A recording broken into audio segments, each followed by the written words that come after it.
வணக்கம் கடலூர் டிவி நேயர்களுக்கு லட்சுமி அன்பு வணக்கங்கள். இப்போ நம்ம பார்க்க போகிறது வார ராசி பலன் 8ஆம் தேதியிலிருந்து 14ஆம் தேதி வரை எப்படி இருக்க போகுது நான் பார்க்க போகிறோம். ஸோ எப்போதும் சொல்கிறது தான் லக்னத்துக்கு பாருங்கள், ராசிக்கு பார்க்கறத லக்னத்துக்கு பார்க்கறது ரொம்ப பர்ஃபெக்டாக இருக்கும். உதாரணமாக ஒரு மகர லக்னம் விருச்சிக ராசினா விருச்சிக ராசிக்கான பலன்களை பார்க்கறத விட மகர ராசிக்கான பலன்களை பார்க்கும்போது ரொம்ப பர்ஃபெக்டாக இருக்கும். இந்த வீடியோ எண்டில் டிப் ஆஃப் த வீக் இருக்குது, மறக்காமல் பாருங்கள். முக்கியமாக ஃபஸ்ட்டு வந்து பொது பலன் வருங்க, அதுக்கப்புறம் தசாபுத்தி பலன்கள் வரும்.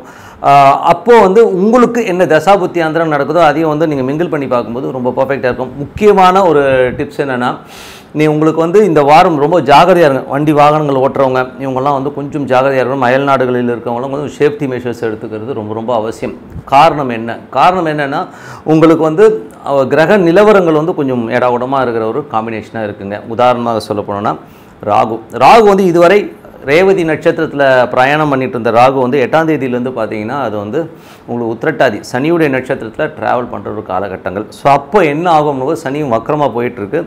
இதோட கொடுமை என்னென்னா, அந்த சனிக்கு வந்து செவ்வாயுடைய பார்வை. ஓகே, அது மட்டும் இல்லை, செவ்வாய் இருக்கிறது சூரிய சாமி. என்றைக்குமே வந்து இந்த ராகு சூரியன் சனி செவ்வாய் இந்த கிரக காம்பினேஷன்ஸ் கொஞ்சம் ஏடாகுடமான காம்பினேஷன்ஸு. அதனால் ட்ராவல் பண்ணுறவங்களாக இருந்தாலும் சரி, ஸோ யாரெல்லாம் வந்து வெளியூர் ட்ராவல் பண்ணுறவங்க, வண்டி வாகனம் ஓட்டுறவங்க இவங்களாம் வந்து கொஞ்சம் அலர்ட்டாக இருந்துக்குங்க. பில்டிங்லேயும் சரி மற்ற இடங்கள்லையும் சரி கொஞ்சம் சேஃப்டி மெஷர்ஸ், மெயினாக வந்து இந்த ஃபயர் சேஃப்டி மெஷர்ஸ் எல்லாம் கொஞ்சம் பர்ஃபெக்டாக எடுத்துக்கணும்.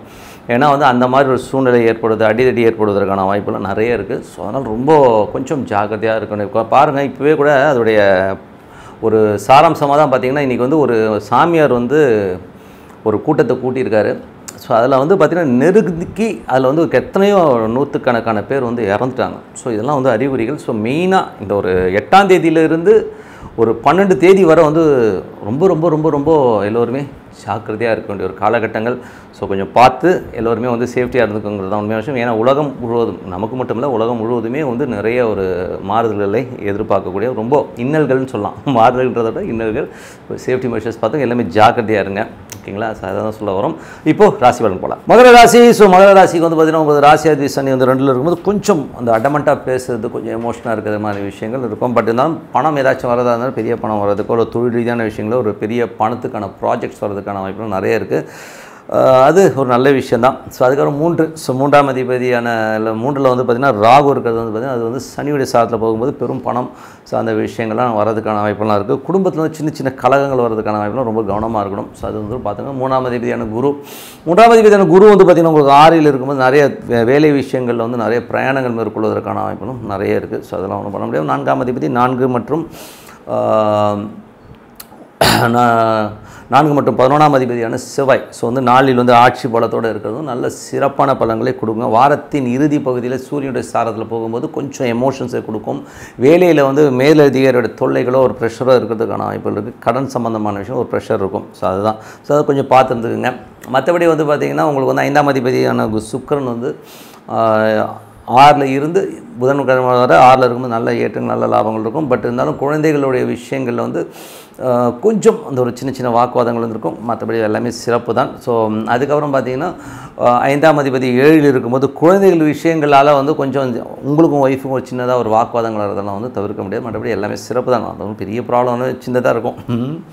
அதே 6ஆம் அதிபதி 7ல் இருக்கும்போது வேலையில் நல்ல ஏற்றங்கள் நல்ல லாபங்கள் வருவதற்கான வாய்ப்பு ரொம்ப சிறப்பாக இருக்குது. ஸோ 7ஆம் அதிபதி சந்திரன் வந்து சிறப்பான விஷயங்கள் நல்ல ஒரு பாசிட்டிவான ஒரு வாரமாக கண்டிப்பாக இருக்குங்க. ஸோ 8ஆம் அதிபதி சூரியன் வந்து பார்த்திங்கன்னா உங்களுக்கு வந்து 6ல் இருக்கும்போது வேலையில் வந்து பாசஸோடைய டார்ச்சர்ஸோ ஒரு எமோஷன்ஸோ இருக்கிறதுக்கான வாய்ப்புனா ரொம்ப ரொம்ப கவனமாக இருக்கின்ற ஒரு காலகட்டங்கள். 9ஆம் அதிபதியான புதன். 9ஆம் அதிபதி புதன் வந்து பார்த்திங்கன்னா உங்களுக்கு 7ல் இருக்கும்போது தந்தை சார்ந்த விஷயங்கள் வந்து நல்ல லாபகரமாக இருக்குது. வெளிநாட்டில் வந்து ஒரு பெரும் பணம் சம்பாதிக்கிறதுக்கான வாய்ப்புகளும் ரொம்ப சிறப்பாக இருக்குது. 10ஆம் அதிபதியான சுக்கிரன் வந்து உங்களுக்கு 7ல் இருக்கும்போது நிறைய ஆப்பர்ச்சுனிட்டிஸ், வியாபார ஆப்பர்ச்சுனிட்டிஸ் வர்றதுக்கான வாய்ப்புலாம் ரொம்ப நல்லாயிருக்கு. 11ஆம் அதிபதியான செவ்வாய் வந்து ஒரு 4ல் இருக்கும்போது நல்ல லாபங்கள் நல்ல ஏற்றங்கள் வர்றதுக்கான வாய்ப்பும் நல்ல ஒரு அடுத்த கட்டத்திற்கு போகிறதுக்கான வாய்ப்புகளும் ரொம்ப சிறப்பாக இருக்குங்க. ஸோ அதெல்லாமே ரொம்ப நல்ல விஷயந்தான். அதுக்கப்புறம் பார்க்கும்போது உங்களுக்கு வந்து 11ஆம் அதிபதி. ஸோ உங்களுக்கு வந்து 11ஆம் அதிபதி செவ்வாய் வந்து 4ல் இருக்கும்போது நல்ல சொத்துக்கள் சார்ந்த விஷயங்கள்லாம் ரொம்ப சிறப்பாக. வாரத்தின் இறுதியில் அது சூரியனுடைய சாரதியம் கார்த்திகை நட்சத்திரத்தில் போகும்போது மட்டும் நண்பர்கள் விஷயங்களில் ரொம்ப கவனமாக இருங்க. ஸோ அதனால் கொஞ்சம் வாக்குவாதங்களோ கொஞ்சம் டென்ஷன்ஸோ வரதுக்கான வாய்ப்புகள், தாயாரோட உடல்நிலை சார்ந்த விஷயங்களோ இல்லை அவங்ககிட்ட ஏதாவது வாக்குவாதங்கள் வரதுக்கான வாய்ப்புகளும் அது மட்டும் கொஞ்சம் கேர்ஃபுல்லாக இருக்கணும். ஏன்னா அது அஷ்டமாதிபதியுடைய சாரத்தில் போகும்போது இந்த மாதிரி விஷயங்களை கண்டிப்பாக ஏற்படுத்தும். ஸோ மற்றபடி என்னங்க, ஸோ இதுவரை பார்த்து பொது பலன்கள். இப்போ பார்க்கும்போது தசாபுத்தி பலன்கள் எப்படி இருக்குன்னு பார்ப்போம். மகர லக்னமாக இருந்து சூரிய தசாபுத்தி அந்த நடக்கணும். சூரியன் வந்து பார்த்திங்கன்னா உங்களுக்கு 6ல் இருக்கும்போது வேலை சம்மந்தமான விஷயம் ரொம்ப கவனமாக இருக்கணும். ஸோ வேலையில் வந்து சின்ன ஸ்ட்ரெஸ்ஸஸ் பாசஸ் வந்து போடுவாங்க. ஸோ அதுக்கப்புறம் எல்லாமே சரியாயிடும். மகர லக்னமாக இருந்து சந்திர தசாபுத்தி அந்த நல்ல முயற்சியில் வெற்றி, கணவன் மனைவி உறவுலாம் ரொம்ப சிறப்பாக இருக்கும். ஸோ அது ஒரு நல்ல விஷயங்கள் தான். மகர லக்னமாக இருந்து செவ்வாய் தசாபுத்தி அந்த நடக்கிறவங்களுக்கு ரொம்ப சிறப்பான விஷயங்கள், சொத்துக்கள் சார்ந்த விஷயங்கள், வண்டி வாகனங்கள்லாம் வந்து சிறப்பாக இருக்கிறதுக்கான வாய்ப்பில் ரொம்ப நல்லா இருக்குது. வாரத்தின் இறுதி பகுதியில் சூரியனோட சாரத்தில் போகும்போது வண்டி வாகனத்தில் போகும்போது ரொம்ப கேர்ஃபுல்லாக இருங்க. நண்பர்கள் விஷயங்கள் ரொம்ப கேர்ஃபுல்லாக இருக்கணும். தாயாரோட பேசும்போது பழகும்போது கொஞ்சம் பார்த்துருந்தது ரொம்ப நல்லது. அதுக்கப்புறம் மகர லக்னமாக இருந்து ராகு தசாபுத்தி ராகு வந்து பார்த்திங்கன்னா சின்ன கலகங்களை ஏற்படுத்துவதற்கான வாய்ப்பு ரொம்ப கவனமாக இருக்கணும். ராகு வந்து சனியோட சாரத்தில் போகும்போது குடும்பத்தில் வந்து தேவையில்லாத ஈகோ கிளாஷஸ் வர்றதுக்கான வாய்ப்பு கொஞ்சம் கேர்ஃபுல்லாக இருக்கணும். பேசும்போதும் கொஞ்சம் பார்த்து பேசுங்க. அதுக்கப்புறம் மகர லக்னமாக இருந்து குரு தசாபுத்தி குரு வந்து பார்த்திங்கன்னா 5ல் இருந்து சந்திரனுடைய சாரத்தில் இருக்கும்போது திருமணம் சார்ந்த விஷயங்கள் வந்து நல்ல லாபகரமும் நல்ல வெற்றிகரமாக நடப்பதற்கானவே உங்களுக்கு குழந்தைகள் சார்ந்த விஷயங்கள் சிறப்பாக இருப்பதற்கான வாய்ப்பு நல்லா இருக்குது. குழந்தைகளோட முயற்சிகள்லாம் வந்து வெற்றிகரமாக நடப்பதற்கான வாய்ப்பு ரொம்ப சிறப்பாக இருக்குது. மகர லக்னமாக இருந்து சனி தசாபுத்தி சனி வந்து பார்த்திங்கன்னா குருடைய சாரத்தில் போகும்போது 2-5ங்கிற ஒரு விஷயங்கள். ஸோ ஏதாச்சும் வந்து குழந்தை இல்லாதவர்கள் வந்து ஏதாச்சும் வந்து செயற்கையாக கருத்தரிக்கிறதுக்கு போய் ஒரு ஆர்டிஃபிஷியலாக போய் நீங்கள் ஒரு ட்ரீட்மெண்ட் எடுத்து நீங்கள் வந்து குழந்தை பெற்றுக்கிறதுக்கான வாய்ப்புகள் தான் கண்டிப்பாக இருக்குது. ஸோ அதில் வந்து நல்ல சிறப்பான ஒரு விஷயங்கள் நடக்கிறதுக்கான வாய்ப்பு ரொம்ப நல்லா இருக்குது. மகர லக்னமாக இருந்து சனி தசாபுத்தி சனி வந்து பார்த்திங்கன்னா உங்களுக்கு வக்கரமாக 2ல் இருக்கும். பேச்சில் ஒரு பிடிவாதம் இருக்கும். அந்த பிடிவாதத்தை மட்டும் விட்டுருங்க. வேலையில் வந்து அது ஒரு சின்ன ஸ்ட்ரெஸ்ஸை ஏற்படுத்துவதற்கான வாய்ப்புகள் ரொம்ப கவனமாக இருக்கக்கூடிய ஒரு காலகட்டங்கள். அதுக்கப்புறம் வந்து மகர லக்னமாக இருந்து புதன் தசாபுத்தி புதன் வந்து பார்த்திங்கன்னா உங்களுக்கு 7ல் இருந்து 6வது வேலையில் நல்ல ஏற்றங்கள், நல்ல லாபங்கள், நல்ல ஒரு வளர்ச்சி கிடைக்கிறதுக்கான வாய்ப்பும் ரொம்ப நல்லா இருக்குது. ஸோ அதெல்லாம் ரொம்ப சிறப்பு. தந்தை சார்ந்த உறவுகள் நல்ல லாபங்கள் வரதுக்கான வாய்ப்பும் ரொம்ப சிறப்பாக இருக்குங்க. மகர லக்னமாக இருந்து கேது தசாபுத்தி கேது வந்து 9ல் இருந்து சந்திரனுடைய சாரத்தில் போகும்போது நல்ல ஏற்றங்கள், நல்ல சந்தோஷங்கள் எல்லாமே இருக்கும். ஸோ வெளிநாடு பிரயாணங்கள் மேற்கொள்வதற்கான வாய்ப்புகள் நிறைய இருக்குது. வெளிநாட்டில் இருக்கும்போது இந்த பாஸ்போர்ட் லீகல் சம்மந்தமான விஷயங்கள் மட்டும் கொஞ்சம் கவனமாக இருந்துக்கணும். மகர லக்னமாக இருந்து சுக்கிர தசாபுத்தி சுக்கிரன் வந்து உங்களுக்கு வந்து 7ல் வருகிறார். ஸோ 6லேருந்து 7 போகும்போது நல்ல விஷயங்கள்லாம் இருக்கும். வேலை சம்மந்தமான விஷயம் நல்ல ஏற்றங்கள், புதிய ஒரு வாய்ப்புகள் கிடைக்கிறதுக்கான வாய்ப்புலாம் ரொம்ப நல்லா இருக்குது. கணவன் மனைவி உறவும் ரொம்ப சிறப்பாக இருப்பதற்கான வாய்ப்புகள் ரொம்ப நல்லா இருக்குங்க. தொழில் ரீதியான விஷயங்களில் புதிய பார்ட்னர்ஷிப் கிடைக்கிறதுக்கான வாய்ப்புகளும் நல்லா இருக்குது. ஸோ அதெல்லாமே ரொம்ப சிறப்பு தான். ஸோ நல்ல விஷயங்கள், நல்ல மாற்றங்கள் இருக்கணும். ஒரு பிரார்த்தனை அவசியம். மனதார இறைவனை பிரார்த்தனை பண்ணும்போது கண்டிப்பாக அடுத்த லெவல் போகிறதுக்கான வாய்ப்பு ரொம்ப சிறப்பாக இருக்குது. Tip of the week. So tip of the வீக்கில் இப்போ நம்ம பார்க்க போகிறது வந்து நவராத்திரி. ஸோ இதில் வந்து நவராத்திரியில் வந்து 4 வாட்டி வருங்க வருஷத்துக்கு. ஸோ இந்த வாட்டி வர நவராத்திரி வந்து ஆஷத நவராத்திரின்னு சொல்லுவோம். ஸோ இந்த ஆஷத நவராத்திரிங்கிறது வந்து அந்த அம்மன் வழிபாடு தான். ஸோ நவராத்திரினாலே அம்மன் வழிபாடு தான். ஸோ இதில் வந்து என்னென்னா, மற்ற தெய்வங்களை வழிபடுறதை விட இந்த அம்மன் வழிபாடு ஏன் ரொம்ப பிரத்யேகமாக எல்லோரும் ஃபாலோ பண்ணுறாங்கன்னா, அந்த அம்மன் வழிபாடு தான் உடனே உங்களுக்கு பலன் தரும். ஸோ அதுதான். இப்போ ஒரு ஈஸ்வரன் நினச்சி நீங்கள் ப்ரேயர் பண்ணாலும் சரி, ஒரு பெருமாளை நினச்சி நீங்கள் ப்ரேயர் பண்ணுறீங்கன்னு வச்சுப்போமே, அப்போல்லாம் வந்து உங்களுக்கு வந்து அந்த பலன்கள் வந்து உடனே கிடைக்காது, கொஞ்சம் லேட் ஆகும். ஓகேங்களா? நம்ம வந்து அந்த தெய்வத்தை நெருங்கிறதுக்கு கொஞ்சம் டிலே ஆகி அதுக்கப்புறம் வரும். பட் இதே வந்து காளி வழிபாடு, இந்த மாதிரி அம்மன் வழிபாடுலாம் வந்து இந்த தாயார் வந்து உடனே வந்து நமக்கு வந்து அந்த பலன்களை அள்ளித்தரதுக்கான வாய்ப்புலாம் ரொம்ப சிறப்பாக இருக்குது. அந்த ஆஷாத நவராத்திரி மெயினாக வந்து நார்த் இந்தியாவில் சரி, ஈஸ்ட்டில், ஸோ கல்கட்டா ரீஜனில் வந்து உங்களுக்கு நிறைய பேர் வந்து அது செலிப்ரேட் பண்ணுவாங்க.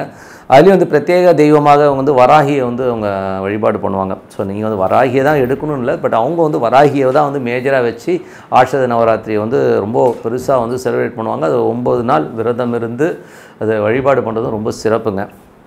இதில் வந்து எந்த மாதிரி விரதம் இருக்கலாம்? ஸோ விரதம் இருக்கும்போது மேக்ஸிமம் நான்வெஜ் எடுக்கவே கூடாது. ஸோ நான்வெஜ்ஜை தவிர்த்துருங்க. என்னை பொறுத்தவரை சமைச்ச உணவை சாப்பிடாமல் இருக்கிறது ரொம்ப ரொம்ப நல்லது. ஏன் சொல்கிறேன்னா, இப்போ வந்து நம்ம வெளியில் போய் சாப்பிட்றோன்னு வச்சுக்கோமே, அவங்களோட குணநலங்கள், அவங்க எந்த மாதிரி குக் பண்ணாங்கன்னு தெரியாது. அதே வீட்டில் இருக்கவங்களும் வந்து குக் பண்ணும்போது எந்த மன ரீதியான விஷயங்களில் குக் பண்ணுவாங்கன்னு தெரியாது. ஸோ மேக்ஸிமம் ஃப்ரூட்ஸ் அண்ட் வெஜிடபிள்ஸை ஆண்டவனுக்கு படைச்சிட்டு நீங்கள் சாப்பிட்றது ரொம்ப ரொம்ப நல்லது. இது வந்து ஒரு பர்டிகுலர் பீப்புளுக்கு தான் செட் ஆகும், எனக்கே தெரியும். ஏன்னா வந்து முடிஞ்ச அளவு நீங்கள் வந்து இந்த ஃப்ரெஷ் ஃப்ரூட்ஸ் அண்ட் வெஜிடபிள் வச்சுட்டு காலை மாலை நல்லா குளிச்சுட்டு, அந்த வழிபாடுங்கிறது வந்து அட்லீஸ்ட் காலையில் ஒரு 1/2 மணி நேரம் வந்து தவம் பண்ணுறது அந்த அம்மன் நினச்சி, இல்லை ஒரு சாண்டிங் மாலை வாங்கி உங்களுக்கு அந்த அம்மன் எந்த அம்மனாக வேணா இருக்கலாம். இப்போது பாலாம்பிகைன்னு வச்சுப்போமே, ஸோ பாலாம்பிகைன்னு ஓம் பாலாம்பிகை ஓம் பாலாம்பிகை, இந்த பாலாம்பிகையை உள்ளே கொண்டு வந்து இந்த பிரார்த்தனை பண்ணுறது, இல்லை வராகினா வராகி, ஏதோ ஒரு அம்மனை வந்து அந்த வழிபாட்டில் டெய்லி காலை நைட் அது ஈவினிங், ஸோ ஈவினிங் செட் ஆகலையோ, சப்போஸ் நீங்கள் லேட்டாக வந்தீங்கன்னா கூட பரவாயில்ல, வந்துட்டு குளிச்சுட்டு அந்த விளக்கேற்றிட்டு அது பண்ணிட்டு வாங்க. அது மட்டும் இல்லாமல் ஏழை எளியவர்களுக்கு, அதாவது பெண்மணிகளுக்கு புடவை ஒரு ரவிக்க jacket bit, so jacket bit plus வெத்தலை பாக்கு பழத்தோட கொஞ்சம் காசு வச்சு அவங்களுக்கு கொடுங்க. ஸோ இது வந்து ஒரு 9 நாள் போது 9 புடவை கொடுக்குறது ரொம்ப விசேஷம். ஸோ இது வந்து பண்ணிட்டு வாங்க. வாழ்க்கையில் அடுத்த கட்டத்துக்கு கண்டிப்பாக வந்து இந்த வழிபாடு முறை கண்டிப்பாக எடுத்துகிட்டு போங்க. ஸோ நமக்குள்ளே வந்து இருக்கிற சக்தியை நம்ம பார்க்க முடியும். இது வந்து என்னென்னா கொஞ்சம் அந்த வெளியில் சாப்பிடாமல் நீங்கள் முடிஞ்ச அளவு ஃப்ரூட்ஸ் வெஜிடபிள்ஸ் சாப்பிட்டிங்கன்னா ரொம்ப நல்லது. சப்போஸ் எனக்கு இது செட் ஆகாது, நான் ஃப்ரூட்ஸ் வெஜிடபிள்ஸ்லாம் என்னால் சாப்பிட முடியாதுங்க, அதெல்லாம் கஷ்டங்க, எனக்கு இப்போ சாப்பிடாவே இருக்க முடியாதுன்னா காலையில் நைட்டு ஒமிட் பண்ணிவிட்டு மத்தியானம் மட்டும் சாப்பிடுங்க. ஈவினிங் வந்து சும்மா கொஞ்சோண்டு 2 வேளை பழம் சாப்பிட்டு மத்தியானம் வேணால் சாப்பிட்டுக்குங்க. அது நீங்கள் வீட்டில் இருக்க ஃபுட்டு கூட சாப்பிட்லாம். பட் அது சாப்பிட்றதுக்கு முன்னாடி ஒரு வேலை பண்ணுங்கள். என்னென்னா அந்த ஃபுட்டு வச்சுட்டு அந்த அம்மனுக்கு நீங்கள் நெய்வேத்தியம் பண்ணுறதா மனசார நினச்சிங்க. அதுக்குன்னு போய் சாமி படத்துக்கிட்ட போய் வைக்க சொல்ல, அந்த அம்மனை மனசார நினச்சிட்டு இது நெய்வேத்தியம் பண்ணதான் நினச்சிக்கிட்டு சாப்பிடுங்க. ஸோ அது பண்ணி பாருங்களேன். ஸோ பண்ணி பாருங்கள் எவ்வளோ சேஞ்ச் இருக்குது. என்றைக்குமே வழிபாடு வந்து எடுத்த உடனே வந்து அப்படியே பலன் கொடுத்து அப்படியே ஒரு கோடீஸ்வரன் ஆகிக்கணும்னு நம்பாதீங்க.